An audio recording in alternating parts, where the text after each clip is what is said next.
अभी बहुत ही कुछ महत्वपूर्ण मुद्दे के ऊपर बातचीत आपके सामने रखेंगे हमारे प्रदेश के प्रवक्ता अभिजीत जसरोटिया जी, जनरल राकेश शर्मा जी रिटायर्ड, उनके साथ में है वाई शर्मा जी हमारे प्रदेश के प्रवक्ता, और साथ में महिला मोर्चा के प्रवक्ता श्रीमती त्रिहान।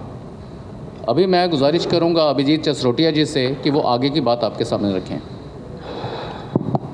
बहुत बहुत धन्यवाद आपका डॉक्टर प्रदीप जी।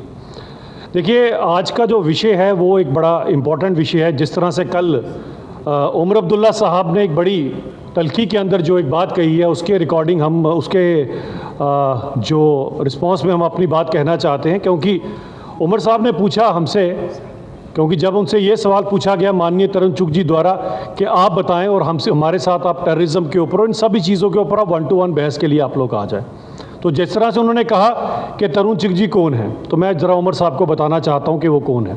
तो सबसे बड़ी बात ये आती है उमर साहब कि ये वो उस पॉलिटिकल पार्टी के जो विश्व की सबसे बड़ी पॉलिटिकल पार्टी है उसके जनरल सेक्रेटरी हैं।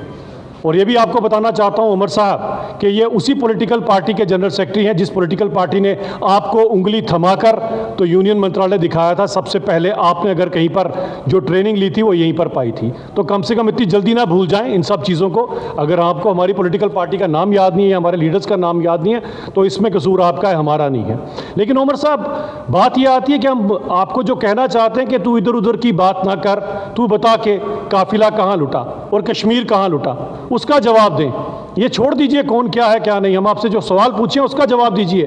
क्योंकि जम्मू कश्मीर की जनता आपसे और आपकी नेशनल कॉन्फ्रेंस से पूछना चाहती है कि हमें बताएं ये काफिला कहाँ लुटा और कश्मीर कहाँ लुटा और जम्मू कहाँ लुटा। उसका जवाब आप नहीं दे रहे हैं। और आज जो अलायंस आपने किया है, इस अलायंस की हिस्ट्री हमें अच्छी तरह से पता है। आज तो आप कहते हैं, फिर से लोगों को बता रहे हैं कि मैं मजबूरी में कांग्रेस के साथ अलायंस बना रहा हूं। लेकिन ये मजबूरी आपकी कब से चलती आ रही है? कब से आप जम्मू कश्मीर के लोगों को बेवकूफ़ बना रहे हैं? हम पीछे चले जाएं तो नेहरू जी का शेख साहब के साथ जो था अकॉर्ड, वो हमें याद नहीं है क्या? जिसके कारण आपने जिस तरह से हमारे महाराजा को यहाँ से खदेड़ा था, हमारी उनकी खुद की खरीदी हुई रियासत से एक षड्यंत्र के चलते, वो भी हमें अच्छी तरह से पता है कि आपके तो बड़े पुराने संबंध हैं, दादों परदादों के टाइम के आपके संबंध हैं। और उसके अंदर हमें अभी भी याद है, उसके बाद 10 से शायद 14 साल तक शेख साहब को जेल में रखा था कांग्रेस वालों ने। और आज ये बात आती है कि अगर आपके दादाजी को 14 साल के लिए जेल में रखा, उमर साहब आपको कम से कम अपने दादाजी के साथ तो खड़ा होना चाहिए था। हमारे वालों को अगर किसी ने 14 दिन के लिए भी ऐसा किया होता तो दोबारा हम उस पार्टी का मुंह ना देखते। लेकिन आप अपनी सियासी मजबूरी समझिए कि आज आप फिर से उसी कांग्रेस के साथ जा रहे हैं। और हमें अभी भी याद है उसके बाद जो इंदिरा शेख अकॉर्ड हुआ था, और उस समय जब शेख साहब ने जो आज डिमांड आप कर रहे हैं, उसी समय शेख साहब ने प्री 53 की डिमांड की थी, जिसे आप ही की दादी जी ने सिरे से खारिज कर दिया था। और आज जिसे राहुल गांधी जी की दादी जी ने सिरे से खारिज कर दिया था। और आज राहुल गांधी जी उसी के नक्शे कदम पर चलते हुए अपनी दादी जी को गलत साबित करने पे तुले हुए हैं। तो राहुल गांधी जी को भी जवाब देना पड़ेगा कि वो क्या था। आज क्या राहुल गांधी जी ठीक है या उनकी दादी जी ठीक थी? और उसके बाद जो अकॉर्ड हुआ, ये तो आपके खानदानी अकॉर्ड चलते आ रहे हैं। ये जनता तो बीच में पिस रही है आपके इसी अकॉर्ड के अंदर। कभी कोई किसी के साथ अकॉर्ड बनाता है। और आपको याद होगा जो जम्मू कश्मीर का दुर्भाग्य था, वो था राजीव और फारूक साहब का अकॉर्ड और 87 की रिगिंग, जिसके बाद बंदूक यहां पर दाखिल हुई। और आज आपको जवाब देना पड़ेगा उमर साहब, वो 1.5 लाख लोग जो कब्रों में दफन है, उसका जवाब कौन देगा? जरा मुझे फिर बताएं। आज फिर से आप ऑटोनॉमी की बात करना शुरू हो गए। आप फिर से जो अमन सुकून यहां पर आया हुआ है, उसको आप फिर से वापस उसी कगार पे लाकर खड़ा कर देना चाहते हैं। तो उमर साहब, इन सब चीजों का जवाब आप कब देंगे लोगों को? ये आपको बताना पड़ेगा।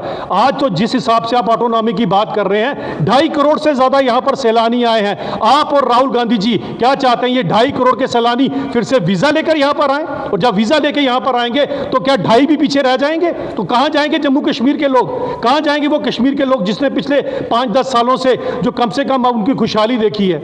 ये किस तरह की राजनीति आज उमर साहब और राहुल गांधी जी कर रहे हैं? ये जम्मू कश्मीर की जनता आपसे जवाब मांगती है।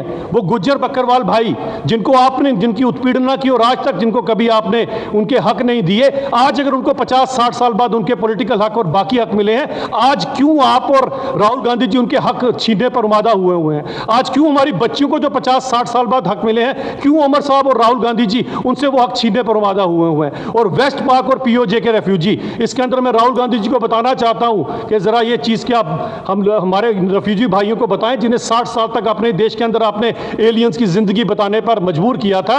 आज राहुल गांधी जी और उमर साहब उनसे हक क्यों छीनने कर उमादा हुए हैं।